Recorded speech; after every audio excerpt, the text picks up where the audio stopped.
Welcome to the Rural Dispatch, the podcast delivering stories from rural America. I'm your host, Allie Behrens. Headquartered in rural Iowa, I help run a nationwide livestock transportation company, and I'm here to bring you stories from the people who help shape this industry and our rural communities. Whether you're a trucker, livestock producer, or rural entrepreneur, this show is for you. Each week, we explore the realities of rural business life, from the highways to the fields and everything in between. So buckle up and let's dive into today's episode. We have Matt and Ashley Greiner today.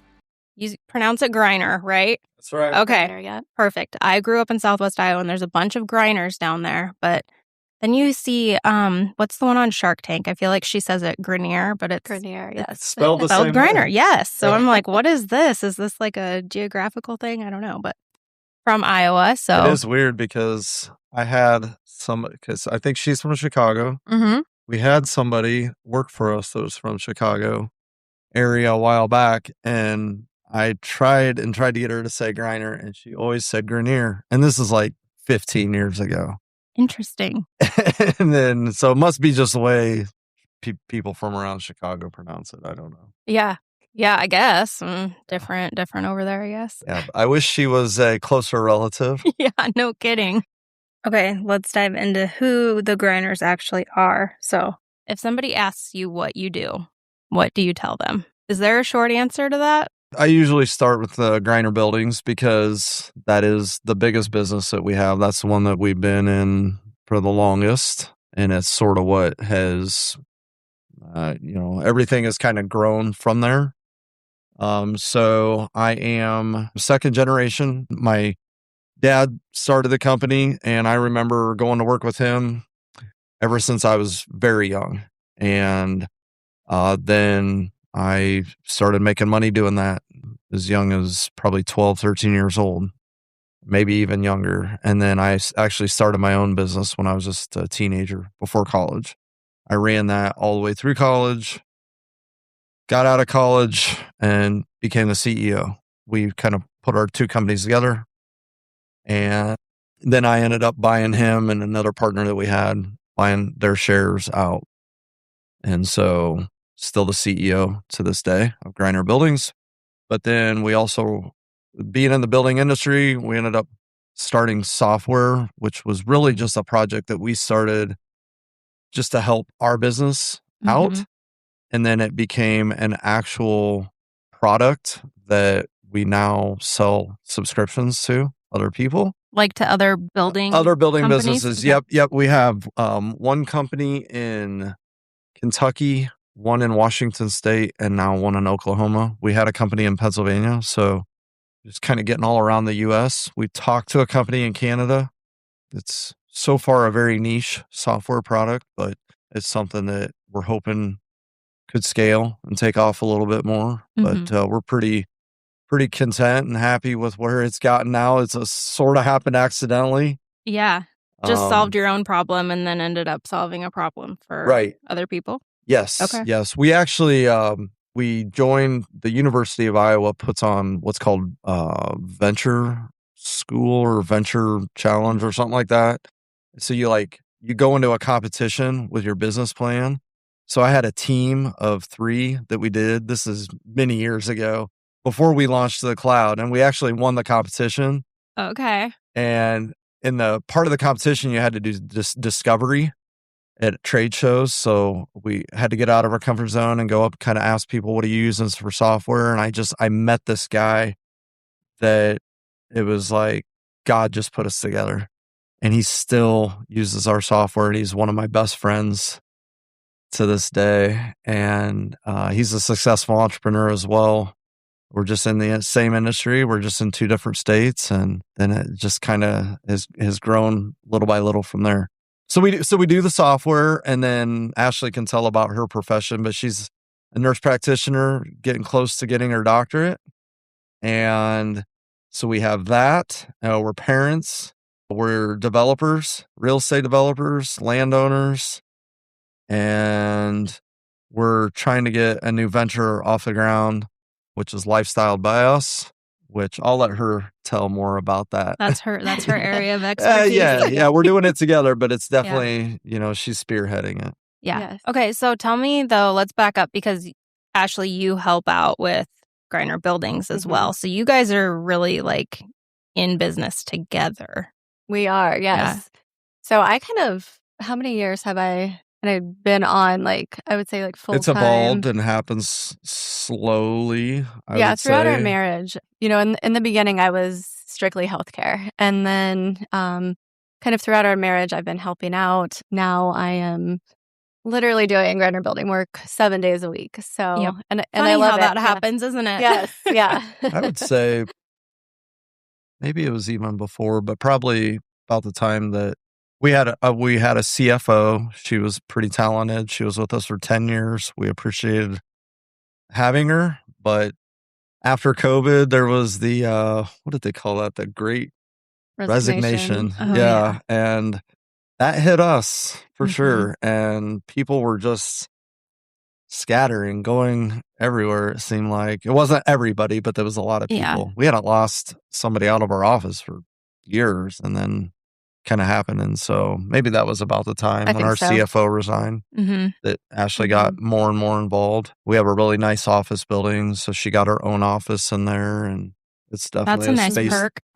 She loves that well, space. to back up, we did have a fire. So in 2022, so we remodeled. It used to be a public library building in downtown Washington. And so I didn't really have a lot of the remodel in the first go around. But the second go around, I really took that to heart and just kind of made it, a really awesome space for us. And I think we have, 7 tenants that we have in the building with us. So it's a 2-story building that we have with 7 other thriving businesses in Washington. That's awesome. Yes. How big is Washington?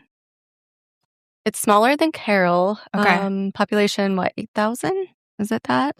I think it's been like 7,500 forever since I was a kid. It's like it never changes. Yeah. Is that where you were both from originally? Yes. Yeah. Or how did you meet? Actually, through stock car racing. Yep. Really? Yes. Okay. So we both raced go-karts as kids. So we were always into circle track dirt racing. I think it's just something we both had a passion for. Probably still do deep down. Although we haven't been involved with it for over 10 years now. I was going to say, how old are your kids? Are your kids going to get involved? Or are we still... No, we are shielding them from that. We have all the pictures hid away. Like, we don't want them to know anything about mom and dad. Don't mention it. No, Yeah. So we're both musicians. So we're steering them down that path. Okay. A little bit more. But we do have a go-kart in our garage. We are planning to build a track, but that's more just for fun. Just for fun, yeah. Yep. But I raced stock cars for a lot of years. We would race 75 plus nights a year, my dad and I on the road. And then Ashley kind of started, she was at the racetracks a lot and just kind of... He always won, so obviously he caught my attention. Yeah. Oh. Jeez. Not always. Big time over here. I didn't even know. Pretty good, yeah. Yep. Oh, that's awesome. Okay, so you did that with your dad, then you went into business with your dad. So I'm assuming you guys have a pretty close relationship. We did. Yeah. Since the stock purchase, that's where things drifted off course. Okay. With us. And I didn't even think, because one of the things that you had sent an email about was advice to people. And so if that was ever a topic of discussion, like if there was ever because there are a lot of family businesses, there's father and son and stuff like that. And I would probably have some words of wisdom for people getting to that early, because when we got in, we didn't really have much of a plan. As many people don't. It evolves as things go, and you don't sit down and talk about it necessarily. No, and really what you should do before you even get started is sit down and, I would say you should both have a vision for, okay, Dad, because Dad's going to be in control for a while. Yep. And in my case, it was like, okay, son, go to business college, learn how to do this right.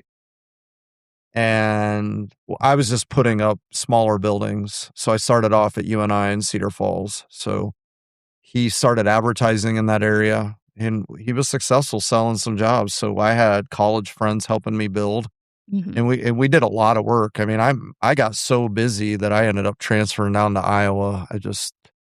Oh, yeah. And then I had 2 really good guys join my crew at that time when I was a junior in college. And we ran that all the way through. And both of those guys ended up working for me even after college. And one ended up becoming a minority owner. And so we just kept going and going and growing and growing. But what my dad and I should have done, it definitely before we incorporated, been like, okay, so how long I'm going to be the CEO, you're going to be the large shareholder owner. How long do you want to be involved? How long am I willing to let that go? Because sooner or later, I'm just going to want to be in charge and not have to be under your control or even have to. I just like nothing against you, but I don't want to have to answer to you for every decision that I want to make, type of thing. Yeah. Or maybe just be able to make this 100% my own thing and like go enjoy your retirement. And maybe we can find a space or a place for you or something like that. Once you get to a certain point, if you don't agree on everybody, I think people just have this illusion that they're going to agree on that. And I think that's wishful thinking. In our case, it definitely was. Yeah. I think he loved working in the company and so did we, but we just wanted it to be our own thing. Yep. So it was like, we'll either go do something completely different or you'll just have to get out 100% and we'll take over and we'll buy the stock and you can enjoy retirement. Right. Yeah. And there was just like, we couldn't find like a happy medium there or whatever. So I think that's common, especially, especially entrepreneurial spirits. They don't ever really know how to slow down or retire or what have you. Yeah. So that's tough. That's a tough thing. Does that shape how you two approach working together at all? Having that previous experience working with family? I think we have to be very careful. I mean, it is a very difficult business. We have staff who rely on us. We have customers who rely on us. The industry is very difficult right now. There's a lot of competition coming in, and it's just very stressful for, being at the kind of the higher level of the company. So just kind of acknowledging that. And I mean, yeah, it's been very difficult. What was it? Just a couple weeks ago or something, we had a vacation to look forward to, and it's like we need to disconnect for a while because I think we were definitely both feeling it. Yeah. So. And leaving work at work and home at home is probably sometimes challenging because I know it is for us. Yeah. Very challenging. Yeah. We had a business coach that we both worked with for couple years, and he gave us a lot of really good advice. And one of the things that he said, I might butcher it a little bit, it was something along the lines where it was like, in business, it's kind of like you're handling rubber balls, right? They'll bounce and some stuff might break, but it's usually not that big of a deal. But in family, you're handling glass balls. Like, if they drop, they shatter. They cannot be put back together the same again. So I've definitely learned how fragile that is. And yeah, I think we have to be more cautious. But I think we do a good job until we overdo it. Once we get tired and we don't realize it, like just that different part of your brain takes over. And as we were talking about this on the way up, we're like, we have to just cut off and go to bed, go to sleep, separate, go to sleep. Yep. You wake up the next day as like completely different mindset. Yeah. Yeah. That's a good point. I mean, yeah, sometimes you just have to table it. But like in the heat of the moment, it's like, Yeah. it doesn't make any sense. Like you just want to keep going and like find a resolution. Mm-hmm. Or at least we do. Yeah. It's a type A thing. Yeah, we both are type A. So. How do you guys find a balance? Do you have anything like a go-to that, do you do like a date night or, something like that where you're like, oh, we need to like chill out or we need to talk about this or, something like that? We used to do that. Yeah, we used to do a date night once a week. And then, or was it Well, you did the alternate. So we tried the date night every week. And then Ashley came up with a good idea. It was to do a date night 1 week, family night next, and just alternate between those. So we would have the kids and do something. Mm-hmm. And sometimes our date nights were very simple. So I think love languages, not to get like completely off track here, but like, the It's book, important, right? The 5 love languages or whatever it is. I think me discovering hers has been super helpful, which I would say is hands down quality time. Yep. Mm-hmm. And just for us to spend an hour and a half together and do something maybe productive, like we would like landscape or I don't know what else we did. I mean, sometimes it's go out to dinner. Yeah. We did vision board, floor plans for we're designing a new home right now. So we're working on floor plans for that. But we kind of got away from date night, unfortunately. So yeah, it's easy to get off track and then like time goes by and you're like, what happened to that? Why did we stop? And it's because you have kids and multiple businesses and you really have to like think about prioritizing it. Time moves fast. It does. Insanely fast. Yeah, I know. That's funny you say that. We started doing just like this past spring breakfast dates because we figured out that like finding a sitter and then, t-ball practice and all the things at night, it was like we can't get a date night in. So we started doing breakfast. We drop the boys at daycare, go to breakfast. But then again, summer got busy and I don't know, it's probably been a month since we did that. So it shouldn't be so hard to date your spouse, but sometimes it is. Yeah. It is. Yeah. I thought it was when we got back from this last trip, somebody said, well, there's vacations and there's family trips. And I was like, yeah, no doubt about it. Because this last one was a family trip. It was like, we're in an Airbnb. So it's like, we're doing laundry, we're vacuuming. You're literally just living in a different place. It is. It's not a, caring for kids. We had one kid get sick.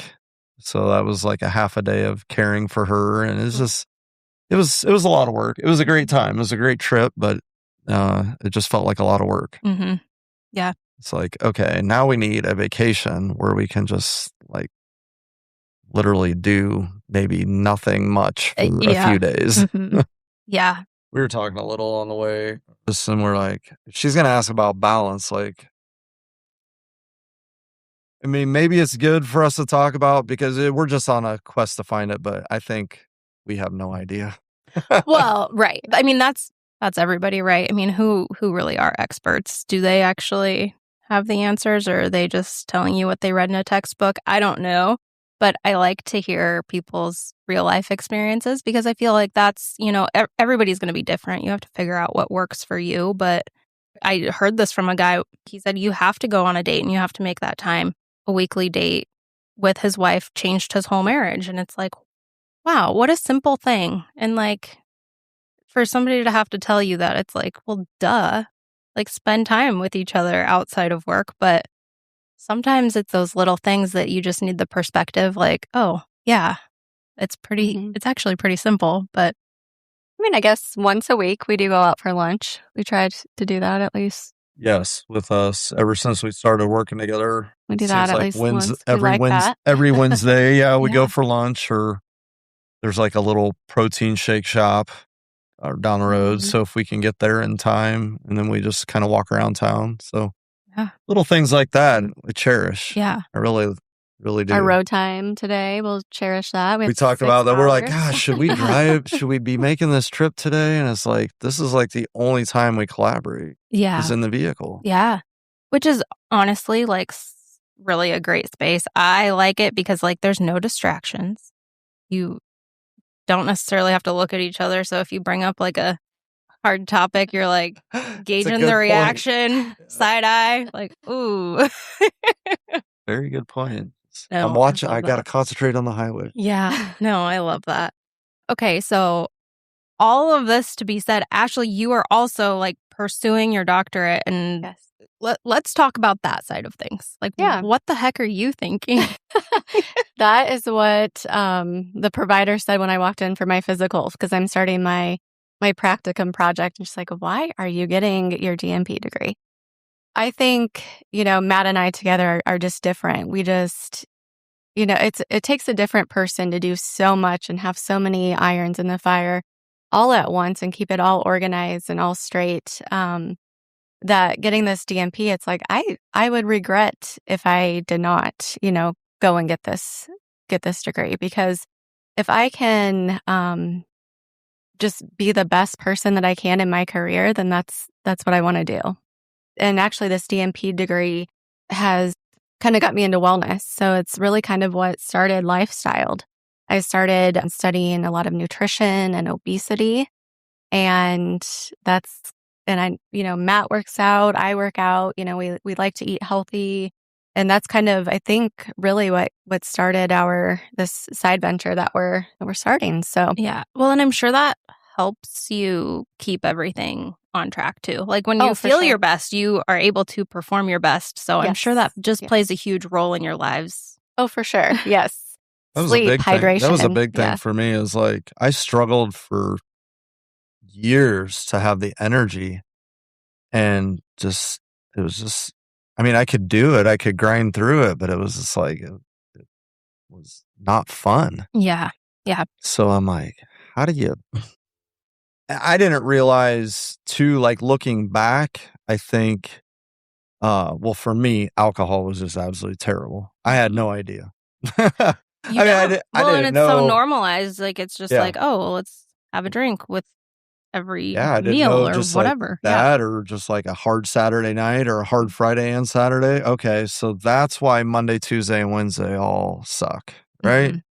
And then, probably different people have different tolerance levels or whatever. I apparently had none, but I just didn't realize it for 15 plus years or whatever. And so just, there's so much content and information available now. And I started kind of digging into that again. Cause like toward my mid 30s, it started getting not good. Yeah. Like your body really changes. There is no forgiveness. Like I was looking and feeling way different. And I was like, whoa. And so we wanted to be successful. And so that was definitely a big part of it. Yeah, there's the look and all of that, but the feel. And I was on a constant quest for that. It took a lot of years. I think I'm still searching for it, but I know recently it's been like, wow, this is a huge difference. You mean I can get up at 4 a.m. and go all the way till 9 o'clock? Like not even take a break and still feel okay and do it the next day. Mm-hmm. Like I can't do it 7 days a week, but I can do it for a good stretch. Yeah. It's hard to compete with. Yeah. It's productivity. Mm-hmm. Yeah. Well, I feel like so many people, I mean, you look around at our entire country, I think it's just become the norm that people feel crap. I mean, it's like this cycle, right? Like you drink alcohol, you feel like crap, you gain weight, like then you don't feel like exercising, and it's just a vicious cycle. And I don't know. What's your best advice for like getting out of that? Well, start small, like lower the bar. Like that sounds so counterintuitive. Everything, I can't remember who pitched this idea, but I picked it up years ago and I started like preaching it to people. But it's like, you think about it and you think, is this big, like going to be this big grind and terribly uncomfortable and horrible? And yeah, go all in if you want to. Like it can be, but it doesn't have to be. Like if nothing else, just walk. Like we all know how to walk. Mm-hmm. And it's kind of fun and it's good to get fresh air. Just walk more steps. Right. I mean, we do things like, it used to drive Ashley nuts, but I think she's finally getting used to it. I park in the farthest parking spot away that I can possibly find. Uh-huh. Number one, you don't have to worry about your car getting door dinged or anything. You can get in and out, and you just get the extra steps. Mm-hmm. But you can go on walks, especially if you have a spouse. Just to go on walks together will be so good for your relationship. That's like if you can't get in the car and drive for 6 hours with each other, you could just go on a 20-minute walk and accomplish the same thing. For me, it was like I kind of lucked out in a way. It was like we went out and we went and partied one night and we had a blast. It was fantastic. And it was so hard on me though. The minute that I got home. And I want to say so I'm Catholic, and Lent started right after this. I was like, all right, I'm giving up alcohol for this Lent. So 40 days. Mm-hmm. And then I was like, all right, I don't think I'm going back.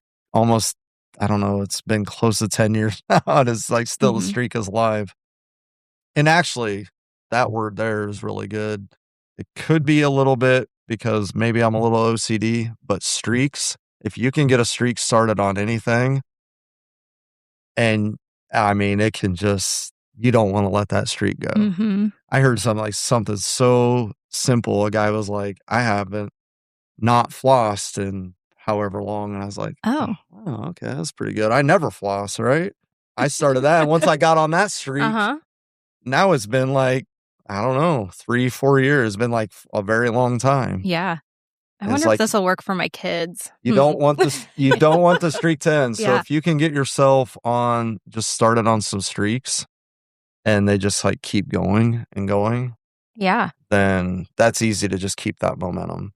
Yeah, you get so far into it, it's like, well, I don't want to stop now, but also it just becomes a habit at that point too. But I think you're right. It starts small, and then you build on that, and then 10 years later, here you are. Yeah. You don't have to give up all bad food.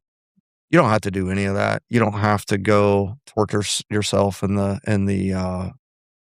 please don't run on the treadmill 5 days a week. Yeah. No, it drives Ashley and I crazy. We see these people and they're just slaving away on cardio machines, and you chat with them for a couple minutes if they are doing anything diet-wise at all, and they're like, no, and no idea. And it's like, do you realize how much work it takes you to burn 500 calories, but you're eating that much and a couple slices of pizza? How easy that is?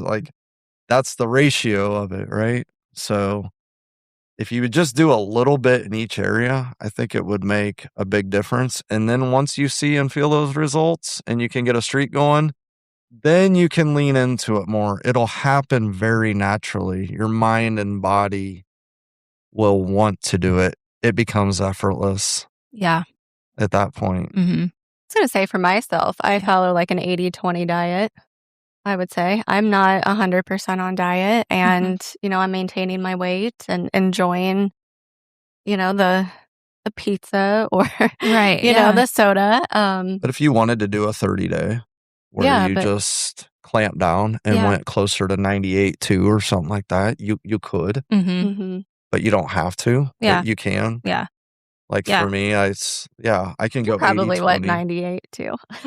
Is your diet 98 too, or what would you say? Well, I don't know if it is right now. I had some buttered popcorn last night at the fair.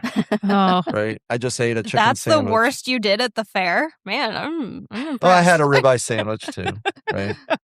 But no, it's not 98.2 right now. It's probably 90-10.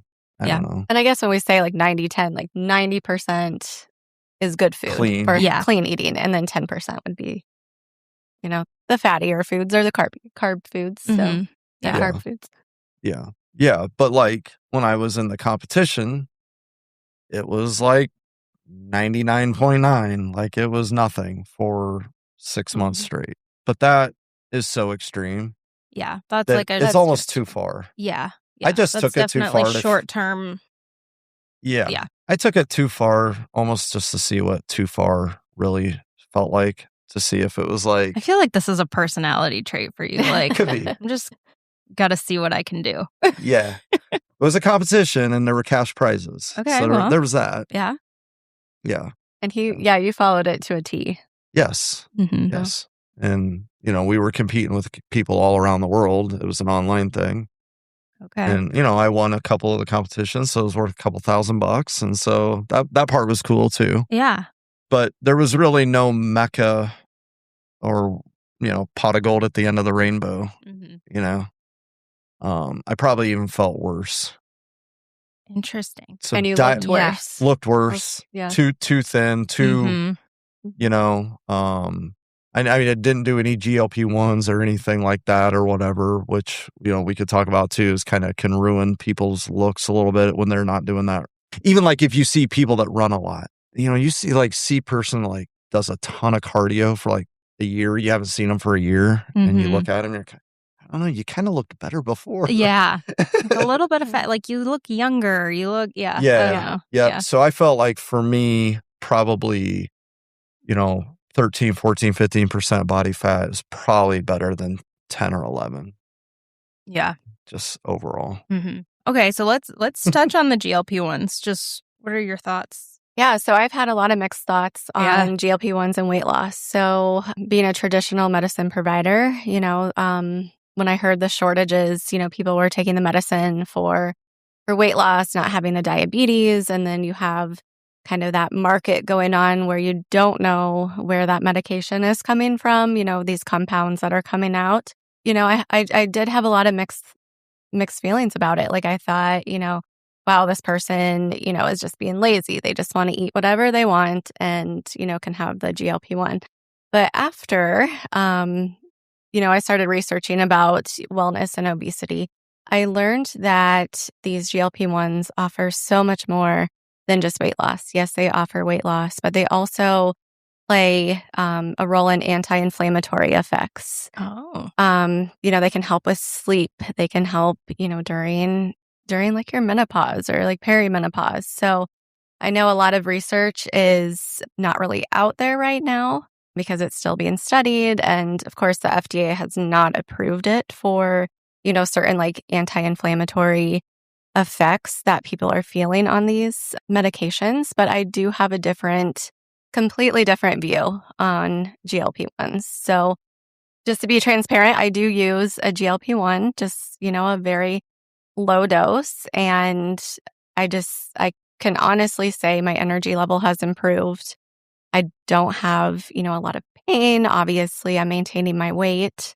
I also eat decently, so I'm not just using it as a scapegoat for weight loss. Mm-hmm. But I think too, being on a GLP-1, you need to know how to eat properly. So, getting your protein in, getting your fiber, because fiber and protein can really, fill you during those times. Yeah. Well, and I think that's probably what maybe scares people about using it is you see the people that don't actually nourish their bodies the way they're supposed to when they're on it, and then they look like they're wasting away. So that's a really good point. And I think that's, and maybe if you talk to them, they probably don't know where their medicine's coming from. So it's scary to me, if somebody's on a GLP-1 and they don't know if their medicine is coming from like, well, we call it like a 503A and 503B pharmacies. These are certified pharmacies where where the medicine is being made. These people don't know if their medicine's coming from, overseas or where it's coming from. And just the fact that they're injecting that and and they don't know, that's very concerning. Yeah. So. I mean, where should people go to get this? Because I feel like you can get it anywhere now. Like you see ads when you're like scrolling social media. Yes. Just buy it online. I don't know. Yeah. I mean, be sure to do your research. So know where that medicine is coming from. Yeah. Come to our website. Yeah. We started offering some now. But yeah, if you select to buy it online, I mean, just know where it's coming from. So that 503A or 503B pharmacy, that's the main thing. But yeah, definitely, if you come to our website, we can get that.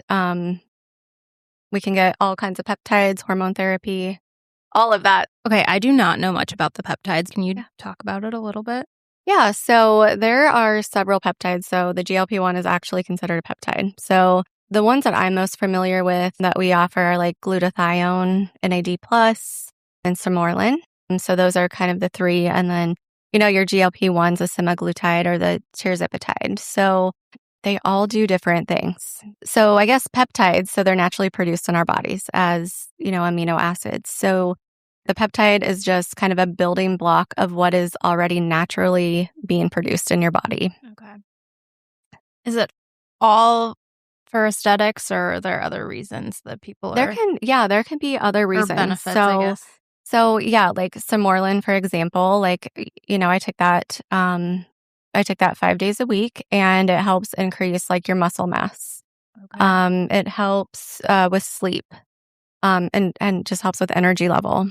So Okay. glutathione, it helps with oxidative stress. So, and has antioxidant properties. So yeah, I feel like Smoke's going to listen to this. And he's going to be like, I need to get a hold of Ashley because the man does not sleep. Well, He needs help.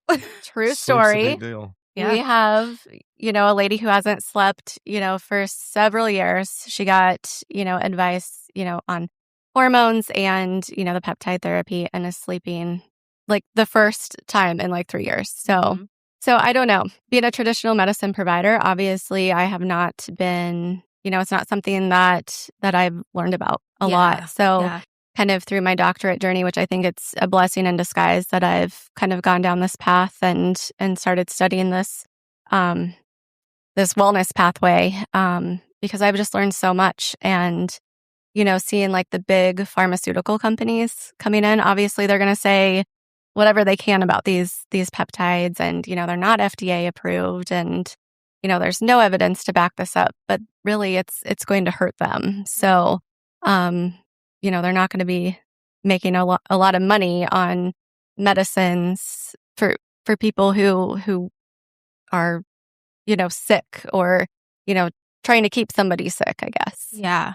Okay, what's the split in your businesses? How are we balancing all of this? I'm fascinated by everything you have going on.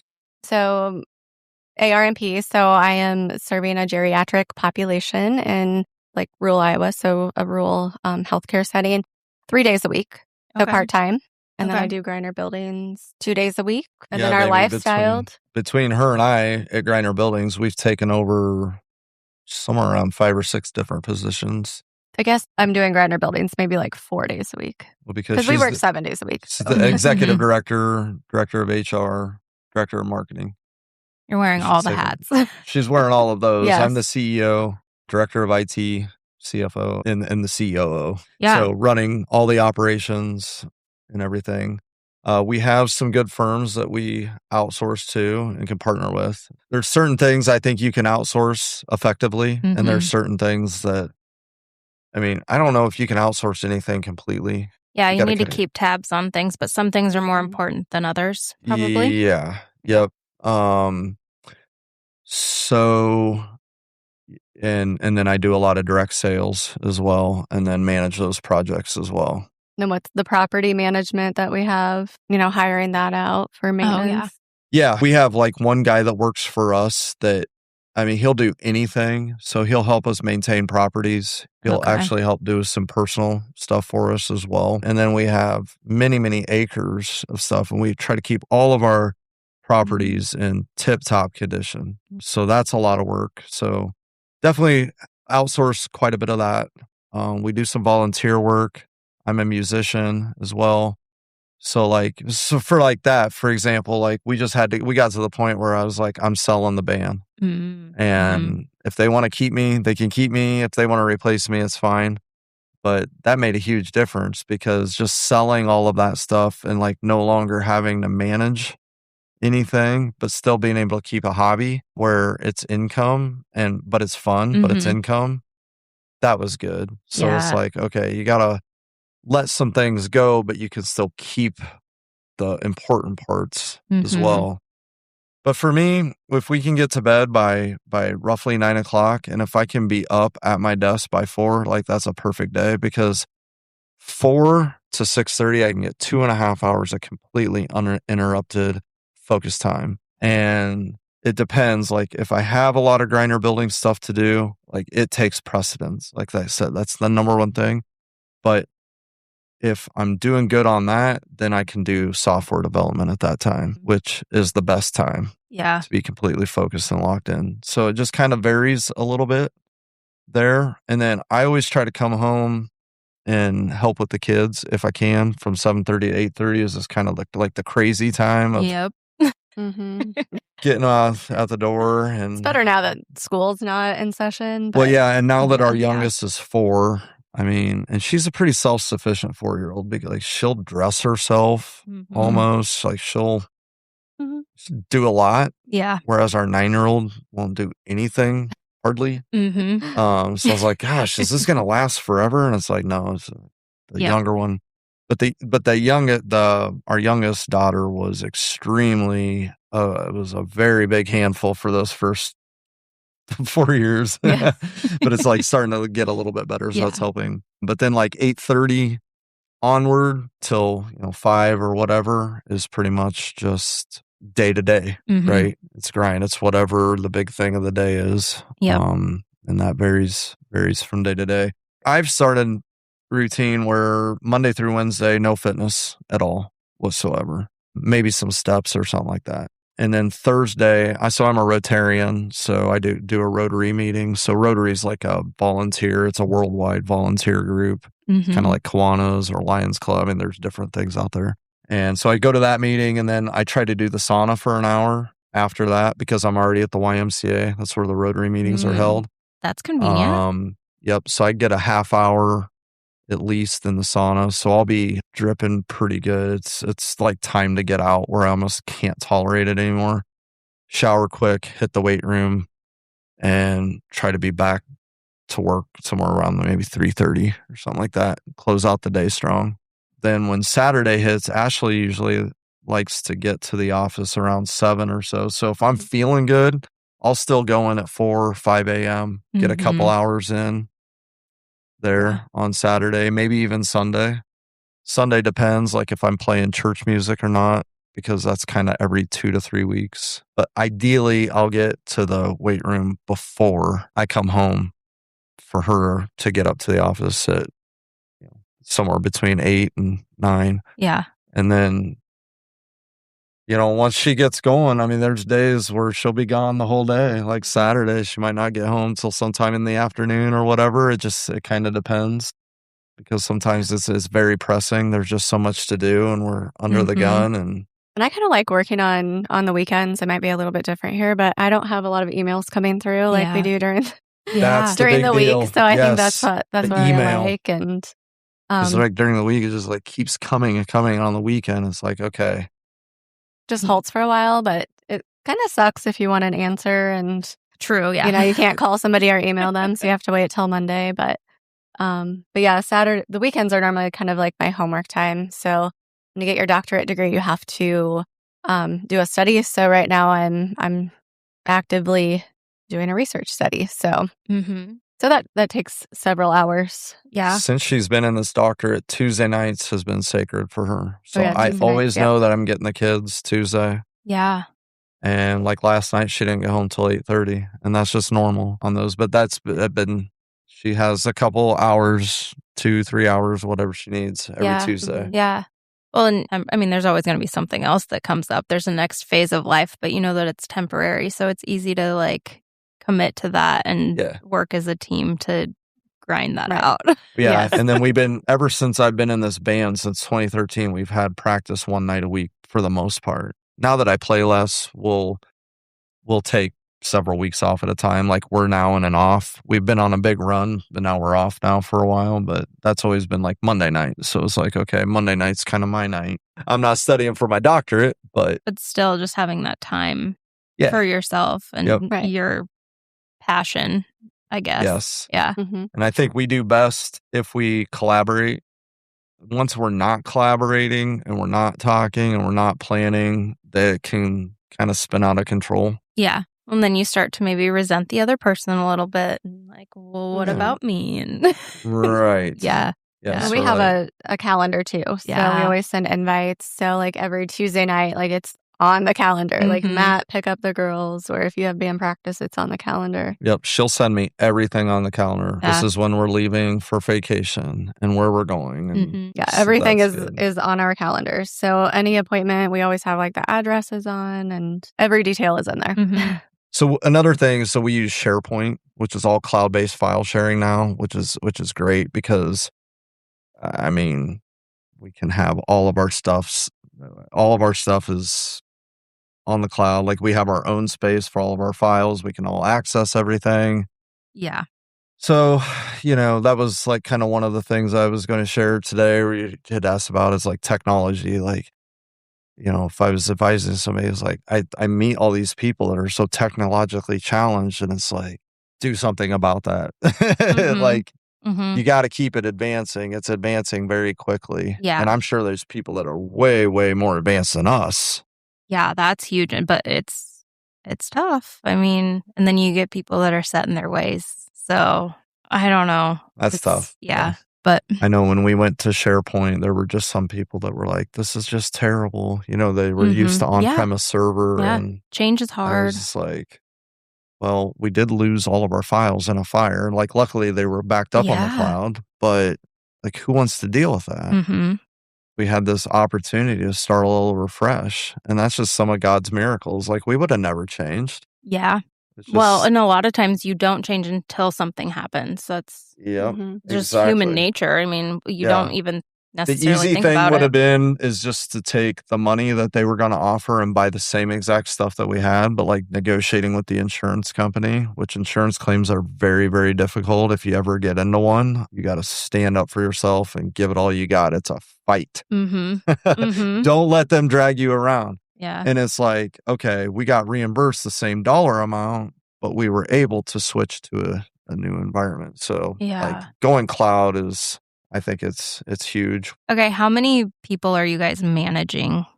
Greiner Buildings has had over 50 employees. We're probably down in the 30s at this point. Lower 30s, I would say. How do Yeah.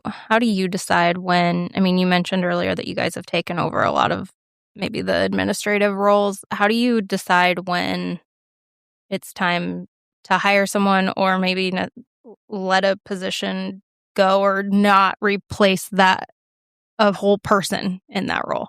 It's just sometimes how that person makes you feel. So I think, like right away, you kind of, get that that initial instinct or that gut feeling if it's going to work out or not. And I think our gut has always been right every single time that a position has not, been the right, or a person has not been the right fit at our company. I think humans, we've been assessing each other for thousands of years, right? Right. And we have a sixth sense or an innate ability. It's hard to listen to that, but you need to listen to it. You got to find that voice because it's telling you, is this a great person? So the one thing I would say, and I wrote this over and over in here in this prep, is like, learn who to trust and invest a huge amount into those people and guard that relationship with everything you've got, every ounce of energy. And I mean, this is so important. On the flip side, figure out who not to trust and just steer clear. And I mean, completely clear. You can't bat 1,000 on that. Right. Yeah. You got to fail forward with it. Learn it as quick as you can. Yeah. It's so easy to come up with, well, yeah, but that really wasn't. But if it's like a pattern, that's a good telltale sign, I think. Yeah. And I'm just talking like looking back, hindsight. Mhm. You don't know it at the time. It's so hard to see. The minute somebody leaves your organization, it is crazy how clear it becomes. I mean, all this dirt under the rug just becomes exposed. Yeah. It's insane. I don't know. I'm still figuring this out. It's Yeah. kind of an anomaly to me, but Yeah, and we've seen this time after time. and you think you can't get by without somebody. You think you get so worried about it. You don't know. Now, this is probably for me, at least, where faith comes in. This is something that I pray about twice a day, every day, without fail. I will never skip it. and we talk about streaks, and Ashley knows, and it's maybe awkward for me, but I'm on one knee praying every single night. I don't even know how many even years. on vacation. Every night. It doesn't matter where I'm at. And almost every morning, but it's always that prayer is bring, the good people in, the bad people out, something like that, right? Because it's got to be, in my mind, the number one most important thing. The truth probably is that you can get by without that person. You could probably be better without them if you're feeling that way. Like Ashley said, that voice, that whatever's inside, like it's speaking to you. Listen to it. Don't make excuses for it. Don't try to fight against the grain on it. And the Lord will take care of most of that, I believe. So I just want to make sure that I'm clear, is that this is like, that's that group of people. But the first thing I said is find the people you can trust. So I don't want that to get lost, because it's like they are there. Right. And those people are unbelievably valuable and great people. And just go all in on them. Yeah, absolutely. Yeah, and you create that culture around those people in that business, and it almost becomes like a family. I mean, well, those people are going to want to work with more people like that. Right, I was just listening to this yeah. on a podcast a couple nights ago, and it's like that becomes contagious. Yeah, you set those standards, and then it just builds from there. I'm working with other A people. I want more A people. Yeah, it grows, and the opposite can be true as well. So true. Yeah. Well, thank you guys. Is there anything else you want to leave us with? Where can people find Greiner Buildings? Well, it's easy. Very easy to find. I think if you search Buildings Iowa, you're probably going to get a hit on us, but it is just GreinerBuildings.com. Okay. And you do what types of buildings? Like, give us the rundown, everything you do. Yeah. So we traditionally cut our teeth, started off in the post frame or pole buildings. If you want to call it pole buildings, that's fine. The correct term is post frame, which has evolved tremendously, right? Like it used to be ag buildings. I see you got several out here on your farm when I pulled up, right? Typical farm place. Yep. So that's kind of what I grew up in, but then it became the homes or the shomes. So we own the trademark to shomes, so you can call it, we can say Shouse is the other common term. Barn dominiums. Yeah. So I think we have so many of those. We have a lot going on right now. And so we are general contractors. So we kind of have three things on that. So we design the building shell, which we design. So we're not a dealer. We're not a dealer for any other company. Like a Greiner building is a Greiner building. That's us. Okay. And then we general contracting. So we can do full turnkey projects. So we do a lot of those. I think we're very talented general contractors. So somebody just doesn't want to handle all the aspects of a construction project, which, like, if you're going to do a home or even a turnkey shop, there's a lot to it. We can handle all of that or split the responsibility with the owner. We do that as well. We also do steel buildings the same way. And so pre-engineered steel, post frame, and a lot of stud frame now. So traditional stud frame, like we're doing a very good size home. It's all stud frame now. We've been doing a lot of stud frame. Even a lot of the garages and stuff now are stud frame now. So no posts at all. That's a whole discussion in and of itself, is like the evolution of the post frame and the barn dominium, and when to use studs, when to use posts, and what's the difference. But we're really just becoming custom home builders anymore. So no matter what type of house or home you're looking at, you can call us. And we talk to people. I'm talking to people in Sioux City right now, Omaha. We've got a building going up over by Chicago. We have a wedding barn in Galena. I mean, we have stuff all over. So anywhere, Iowa, Illinois, Eastern Nebraska, if you have we get calls from people from Michigan, Wisconsin, Indiana, Missouri. So we'll talk to anybody and explore. Yeah. But we're real easy to find at GreinerBuildings.com, and we're very responsive. That's a huge, huge thing for us. So I know a lot of people. I'm sure that's something huge in that industry too, is just hearing back from somebody. We hear that so much. It's so hard to get people to respond or to have a conversation with you about your building or your new home. If you contact us, I guarantee completely different experience.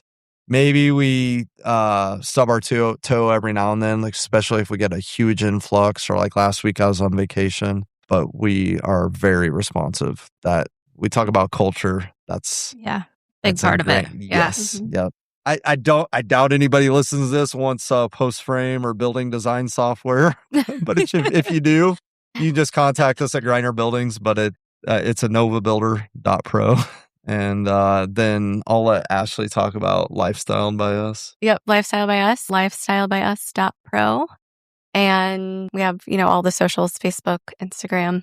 Okay, yeah. And then, we'll be starting our podcast here within a couple weeks. So yeah, excited what's that to get going to be called? Right now, it's the Lifestyle Podcast. Okay. We'll see if that name clicks, I guess. Yeah. If it sticks For that, around, if you change it up. Or, yeah. That's how people can find you initially, though. So awesome. Well, that'll be fun. I'm looking forward to it. Yeah. If you're interested in the lifestyle that we have or that we've developed or we are developing, because this is a journey for us as well. Mm-hmm. And, just sort of like writing a book. Like I wrote a draft to a book. Well, it was as much of a research project as anything, right? You're just like, you're learning as you're developing and building.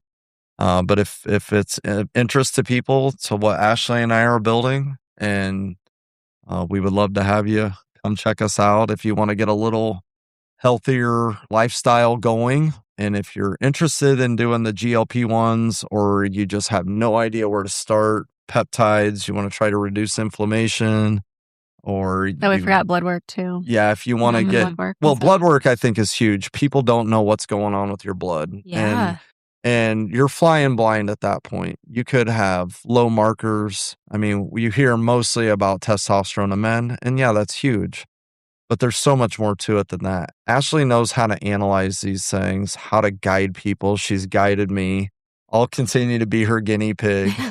But don't go torture yourself in the gym for hours. Don't stress yourself out mentally about these things. Like, yes, it's mandatory. You've got to get healthier. Mm-hmm. You've got to strive for something. You owe it to yourself, your family, society around you to improve. Yeah, I think that's a really good point to end on. And I will link everything in the show notes. Thank you guys for doing this. And you got a lot going on and you're managing well. Thanks for tuning in to this episode of the Rural Dispatch. I hope you found something valuable to take back to your own operation. If you enjoyed this episode, please subscribe, leave a review, and share it with a friend. You can keep up with me between episodes on socials at Barons & Co. or join our email list on our website to get new episodes delivered straight to your inbox every Wednesday. Until next time, keep those wheels turning. We'll talk soon.